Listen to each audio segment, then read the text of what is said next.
હમણાં મેં તમને કરણીની અંદર શીખવાડ્યું કે ભાઈ વર્ગમૂળની અંદર અથવા તો ઘનમૂળની અંદર કોઈ પણ સંખ્યા હોય, બરાબર, બેને એકને વર્ગમૂળ લાગ્યું તો આપણે બે સંખ્યાનો ગુણાકાર કરી શકીએ. ડન છે? એવી વસ્તુ હમણાં આપણે જોઈ આગળ, બરાબર. તો આ બેનો આપણે ગુણાકાર કરો, આગળનું વર્ગમૂળ છે એમને એમ લખો તો શું થાય કે ભાઈ વર્ગમૂળની અંદર 3 દૂન 6, બરોબર. હવે અહીંયા તો કે ભાઈ 6 ની આવડો ખરેખર 1/2 ઘાત, કારણ કે વર્ગમૂળ, અને આની 1/2 કેટલી ઘાત છે તો કે 2 ઘાત છે, બરોબર. હવે આગળ 1/2 ગુણ ની પાછી 1/2 ઘાત, એટલે આ રીતના થશે, કારણ કે ઘાતની ઘાતનો શું થાય તો એ ગુણાકાર 1 1 1 થાય, 2 2 4 થાય, કારણ 6 ની કેટલી ઘાત વધે 1/4. આનો ફાઇનલ જવાબ છે.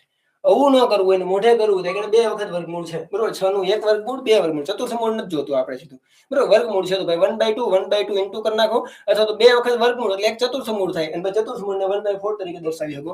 અને આ જો તમને આ રીતના ન આપેલું હોય છે, બરોબર, તો ઘણી બધી વખતે તમને જવાબ છે આ રીતે પણ આપેલો હોય, બરાબર. આ રીતે પણ આપેલો હોય, ખાસ જોજો. ના 6 નહીં આવે, બરોબર. 6 ની 1/4 ઘાત આવશે, ના 6 નહીં આવે.